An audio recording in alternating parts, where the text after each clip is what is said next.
Assalamualaikum warahmatullahi wabarakatuh. Eh, Perkenalkan, saya Aji Reka Dewanda dengan NIM 122400039. Di sini saya akan melakukan sebuah presentasi mengenai topik yaitu Reconfigurable Intelligent Surface atau RIS untuk 6G.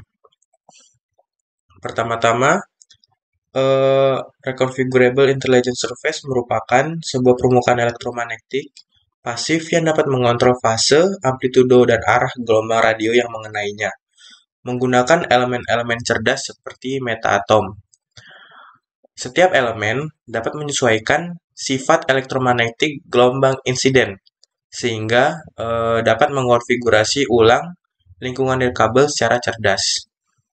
Untuk fungsi utamanya yaitu yang pertama memantulkan, membelokkan, atau membentuk kembali sinyal RF secara real time tanpa daya aktif seperti antena konvensional yang menggunakan komponen unit cell metasurface controller biasanya berbasis MCU dan interface pengendali atau software defined. Lalu ini perbandingan antara komunikasi klasik dan ini menggunakan RIS, di mana untuk propagasi RIS ini lebih terarah. Dasar-dasarnya yang pertama, untuk RIS sendiri menggunakan metamaterial. Metamaterial adalah suatu material buatan yang dirancang memiliki sifat elektromagnetik seperti indeks bias, permitivitas, atau permeabilitas yang tidak ditemukan di alam. Metamaterial tidak mengandalkan komposisi kimianya, tetapi pada struktur geometris mikroskopisnya yang diatur secara periodik. Untuk metasurvey sendiri adalah versi dari dua dimensi dari metamaterial, yakni lapisan tipis yang terdiri dari struktur mikro atau nano yang diatur secara periodik di permukaan dan berfungsi untuk mengendalikan gelombang elektromagnetik secara presisi, yaitu amplitudo, fase, polarisasi, dan arah. Ini merupakan sebuah gambaran dari RIS atau Reconfigurable Intelligent Surface. Mengapa RIS untuk 6G? Yang pertama, 6G memanfaatkan frekuensi millimeter wave dan terahertz. 6G membutuhkan bandwidth yang sangat tinggi, tapi sangat rentan terhadap blockages seperti tembok, pohon, dan manusia. Yang kedua, RIS memungkinkan kanal dikendalikan secara aktif. RIS ini menciptakan jalur propagasi virtual ketika loss atau line of sight tidak tersedia. Base station yang padat membutuhkan biaya yang sangat mahal dan boros energi tentunya. RIS adalah solusi yang paling murah, pasif, dan efisien. Yang ketiga, RIS mendukung layanan 6G yang ekstrim. 6G seperti XR, Digital Twin, VR Real Time, Brain Computer Interface.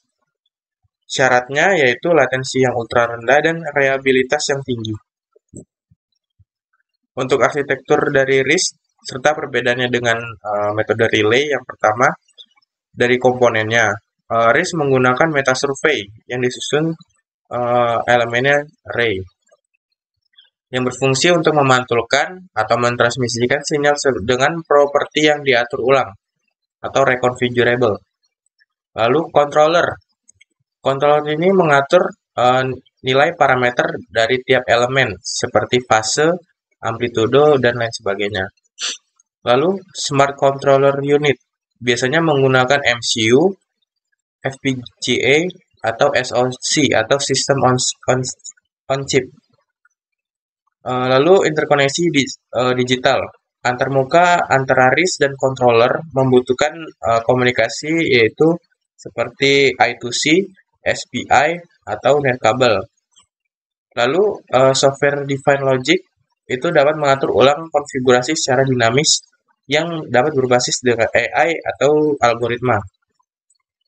Lalu pin diode atau berfungsi mengatur antara status atau on atau off yang menghasilkan perbedaan fase. Lalu dari struktur elemennya, untuk RIS sendiri terdiri dari N kali M elemen array, misal 100 kali 100 patch.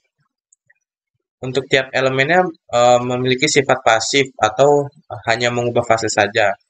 Yang kedua atau semi aktif dapat memperkuat sinyal juga dengan sedikit konsumsi daya. Lalu dilengkapi dengan komponen switch seperti pin diode, varektor, MEMS, atau phase shifter. Setiap elemen dari RIS dapat diarahkan ulang untuk memantulkan sinyal secara adaptif. Untuk yang selanjutnya, cara kerja RIS. Yang pertama, gelombang datang atau incident wave mengenai permukaan RIS. Lalu tiap elemen RIS mengubah karakteristik gelombang, terutama fase dan arah. Lalu gelombang yang dipantulkan atau reflected wave diarahkan secara konstruktif ke arah yang diinginkan, misal ke arah pengguna. Untuk sistem pengendali dapat mengatur konfigurasi setiap elemen berdasarkan lokasi pengguna, estimasi channel, channel state information atau CSI. Lalu tujuan optimasi SNR atau kapasitas efisiensi energi. Lalu gambar di bawah ini merupakan ilustrasi dari cara kerja RIS sendiri. Lalu perbandingan RIS dengan relay yang pertama, RIS sendiri tidak dengan RF change atau rantai RF. Sedangkan metode relay semuanya menggunakan RF chain atau rantai RF. Lalu SP kapabilitas untuk RIS sendiri tidak, tapi relay ya. Tapi untuk AF relay itu tidak menggunakan SP capability. Untuk noise sendiri, RIS tidak ada noise-nya, sedangkan metode relay ada noise-nya. Untuk uh, duplex, untuk RIS sendiri itu full duplex. AF relay dan DF relay itu half duplex, sedangkan FD relay itu full duplex. Lalu untuk hardware cost untuk RIS sendiri merupakan yang paling rendah. Sedangkan metode relay itu dari rata-rata hingga very high. Lalu untuk power consumption-nya itu untuk RIS sendiri itu sangat low, sedangkan AF relay itu dari rata-rata hingga sangat tinggi. Untuk aplikasi utama dalam sistem 5G itu untuk RIS sendiri yaitu yang pertama dari RIS Aided mmWave, di mana RIS membantu mengatasi sinyal mmWave yang mudah terhalang dengan memantulkan sinyal ke jalur yang alternatif. Hal ini dapat memperluas cakupan dan menjaga konektivitas saat jalur langsung atau line of sight terputus. Di samping ini merupakan gambar ilustrasinya. Lalu ada yang kedua itu multi-cell interference mitigation. RIS dapat menempatkan batas sel, dapat memperkuat sinyal dari base station utama, dan melemahkan interferensi dari sel tetangga. Ini dapat meningkatkan kualitas sinyal, terutama bagi pengguna di pinggiran sel. Untuk ilustrasinya seperti gambar di samping ini. Lalu yang ketiga ada SWIP atau Wireless Power Plus Info. RIS memfokuskan sinyal ke perangkat pengisi daya tanpa kabel atau energy receiver. Ini memperluas jangkauan pengisian energi dari 5,5 meter menjadi 9 meter tanpa menambah daya. Untuk ilustrasi mekanismenya seperti gambar di samping. Lalu yang keempat ada Edge Computing atau MIC. RIS dapat memperkuat koneksi antara perangkat dan edge server, membantu offloading data lebih cepat, dan akibatnya atensi pemrosesan aplikasi seperti VR dapat dikurangi hingga 50%. Yang kelima, NOMA atau Non-Orthogonal Multiple Access. RIS dapat menyelaraskan kanal pengguna agar cocok untuk teknik NOMA. Ini memungkinkan lebih banyak pengguna berbagi sumber daya frekuensi secara efisien. Lalu yang keenam itu ada multicast, di mana RIS dapat memperkuat sinyal ke pengguna dengan kanal paling lemah dalam grup multicast. Ini meningkatkan keadilan dan efisiensi dari pengiriman konten seperti video siaran. Untuk masing-masing aplikasinya dari 4 hingga 6 dapat dilihat pada gambar di samping ini. Untuk yang ketujuh, physical layer security. RIS dapat mengarahkan sinyal menjauhi eavesdropper dan memperkuat sinyal ke pengguna yang sah. Ini menambah keamanan tanpa perlu kriptografi yang kompleks. Untuk mekanismenya dapat dilihat pada gambar di samping. Lalu yang ke-8 ada cognitive radio. RIS digunakan untuk mengarahkan sinyal sekunder agar tidak mengganggu pengguna utama. Ini memungkinkan spektrum bersama digunakan lebih efisien dan aman. Untuk ilustrasi mekanismenya seperti pada gambar samping. Lalu selanjutnya studi kasus terkait RIS atau Reconfigurable Intelligent Surface. Yang pertama, untuk menunjukkan potensi nyata, Reconfigurable Intelligent Surface atau RIS dapat dalam sistem 6G dilakukan sebuah studi kasus berbasis simulasi pada jaringan multisel dual cell atau dual cell multisel network. Studi ini digunakan untuk mengevaluasi sejauh mana RIS dapat meningkatkan performa jaringan, khususnya dari sisi peningkatan throughput dan mitigasi interferensi antar sel. Dalam skenario ini, dua base station melayani pengguna di sel masing-masing. Sebuah RIS berisi 80 elemen reflektif pasif yang dipasang di antara dua sel. RIS ini dapat dikonfigurasi untuk memantulkan sinyal sedemikian rupa agar pengguna di pinggiran sel mendapatkan sinyal yang lebih kuat dari base station yang melayaninya, dan pada saat yang sama mengurangi interferensi dari base station sel tetangga. Untuk metode evaluasi yang digunakan untuk membandingkan weighted sum rate atau WSR pada 3 skenario. Yang pertama ada skenario dengan no RIS, yaitu RIS sistem biasa tanpa RIS. Lalu yang kedua ada RENPES, RIS ada tapi pengguna fase acak. Yang ketiga, RIS aided optimal, RIS yang dikonfigurasi optimal berbasis CSI.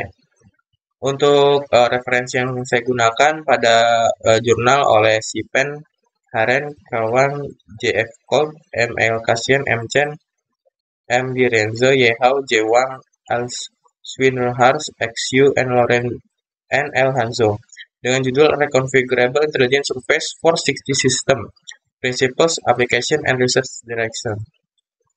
Untuk hasil simulasi yang pertama, ketika alpha RIS meningkat, artinya link RIS ke user makin lemah, kinerja WSR akan turun drastis. Untuk grafiknya dapat dilihat pada gambar ini, di mana pada RIS aided ini turun drastis.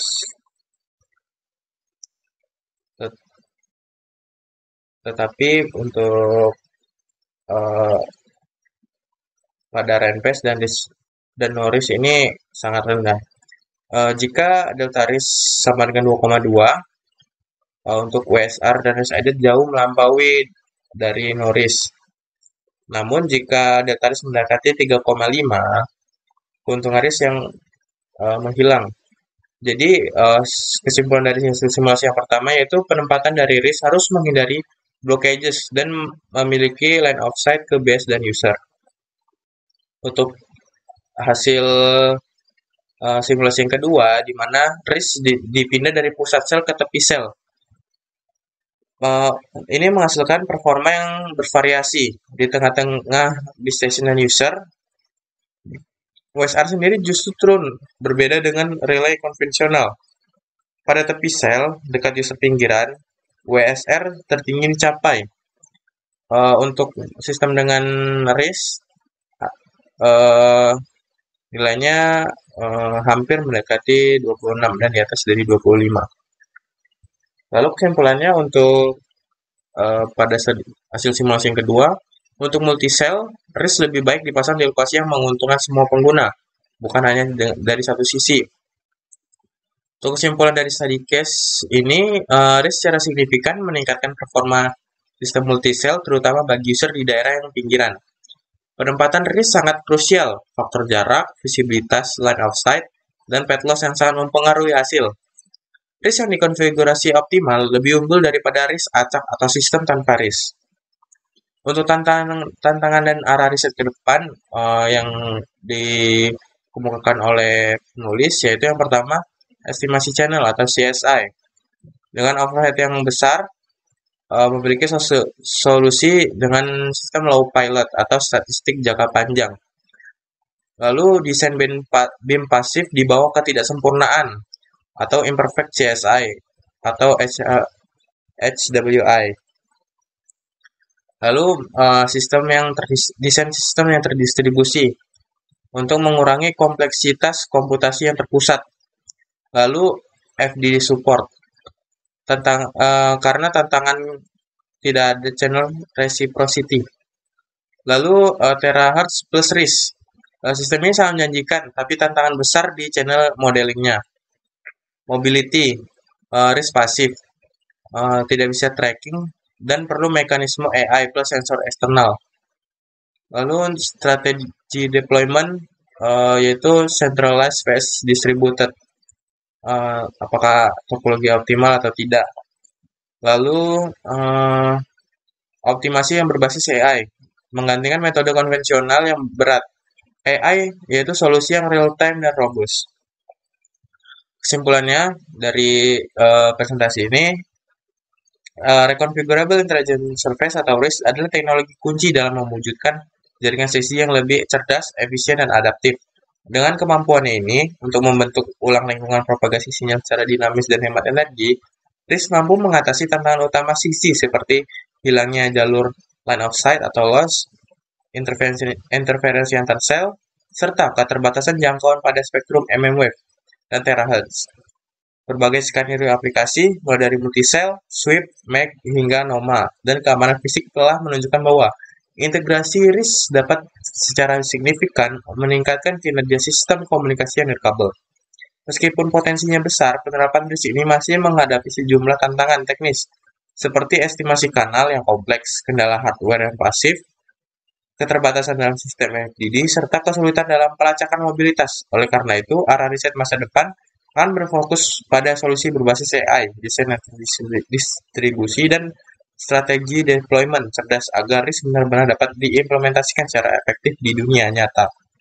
Dengan perkembangan ini, RISC diposisikan bukan hanya sebagai komponen tambahan, tetapi sebagai fondasi penting dalam membentuk arsitektur jaringan 6G yang otonom dan berorientasi layanan.